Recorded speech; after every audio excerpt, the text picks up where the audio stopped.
ఇర్మీయా గ్రంథం 30:19 అల్పులు కాకుండా నేను వారిని ఘనులుగా చేసేదను.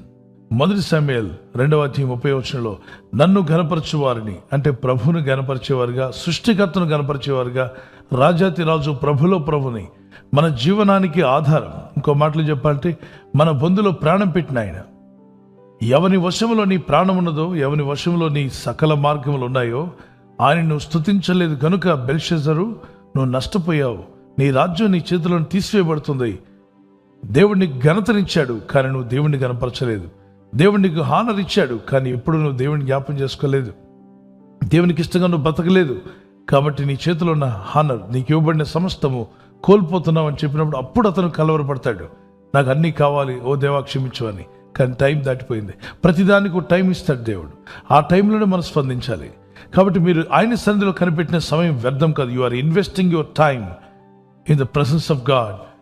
ఆ సమయం మీరు దేవుని సన్నిధిలో కనిపెట్టిన సమయం మీకు ఘనతగా మారుతుంది. మీరు ఆయన్ని ఘనపరుస్తున్నారు. సమయం ఇచ్చి దేవుని ఘనపరచవచ్చు. దేర్ ఆర్ 3 T's, 3 టీలు ఇచ్చి దేవుని ఘనపరచవచ్చు. ఒకటి, టైం అనేటువంటి టీ ఇవ్వాలి దేవునికి.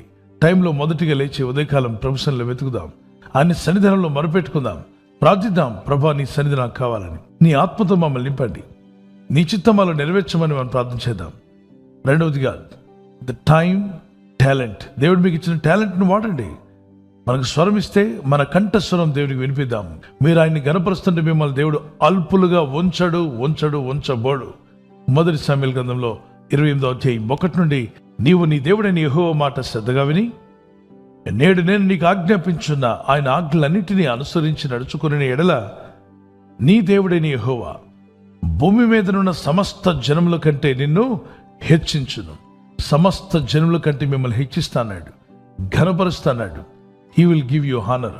ఎక్కడైతే మీరు అగౌరవపరచబడ్డారో, ఎక్కడ అవమానపరచబడ్డారో, ఎక్కడ ఆవేదనకు గురయ్యారో అక్కడే మీకు ఘనత దేవుడు ఇవ్వబోతున్నాడు. నువ్వు ఎక్కడ పడిపోయావో అక్కడే నిలబెట్టగల శక్తిమంతుడైన దేవుడిని మనం సేవిస్తున్నాం. నీ దేవుడు నిలబెడతాడు, నడిపిస్తాడు, బలపరుస్తాడు.